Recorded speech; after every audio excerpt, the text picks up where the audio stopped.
Video 14, guys.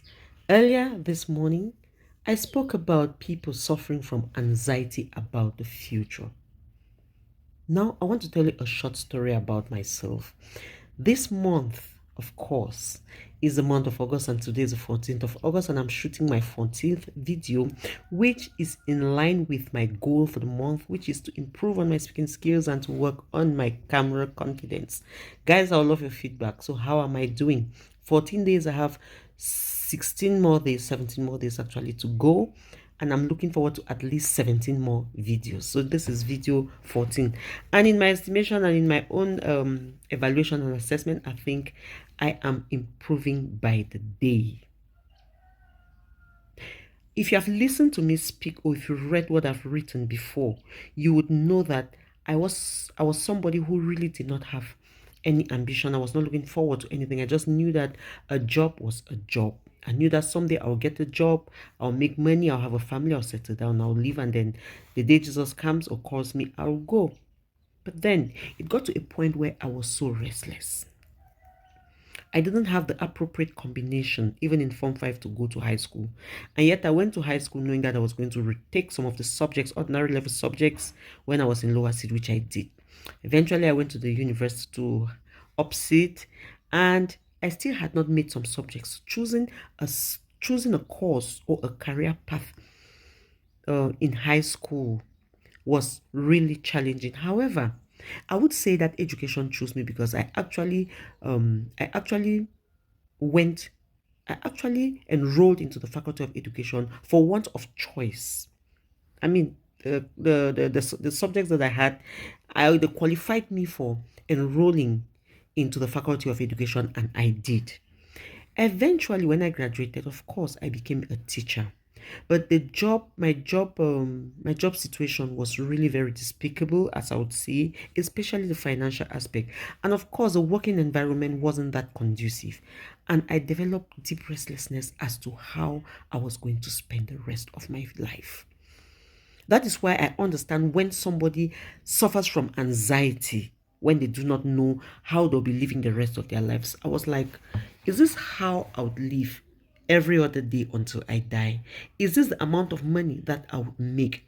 What can this money fetch me? What can this money do for me? What can this amount, this meager sum of money, what can it do for me? I mean, I was teaching kids whose pocket allowance on a monthly basis definitely was greater than my salary. Yes, it was that bad.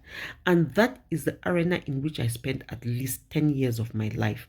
And it got me thinking. I knew that I had to do something better if I needed to change, because of course, if I was the same person, the same qualification, the same environment, the same thinking, the same skill set, then of course it would be very challenging for me to get a new job or to get into something where where I'll earn more money, and probably I'll get a better satisfaction from my job.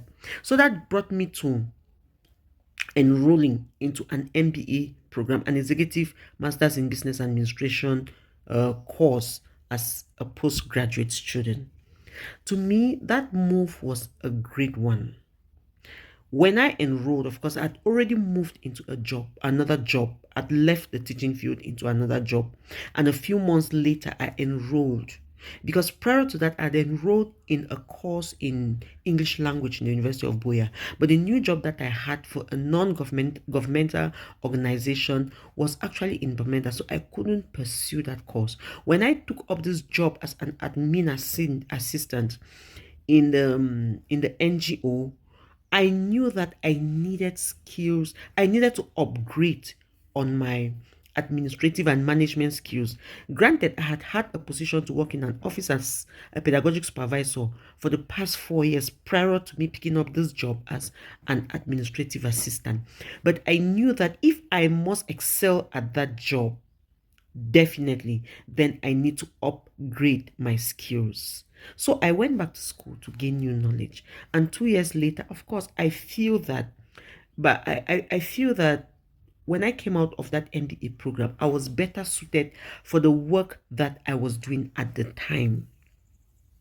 Currently, I would say that my exposure to the MBA has brought me to the place where I really love to be, because in as much as I am still working on my current job, which is still the administrative assistant, I am doing a lot of other things which are close to my heart, which bring me more satisfaction and which serves as a source of extra income. So I created, to a large extent, the future that I love to live. But I need you to know that I did all of this based on the will of God for me. I believe that it was totally in sync with that which God created me to be. So rather than being anxious and doing nothing, let your anxiety push you to find out what God really wants you to do in this life. And I pray that He gives you the grace to abide. Enjoy a wonderful Sunday, and God bless you. Ciao.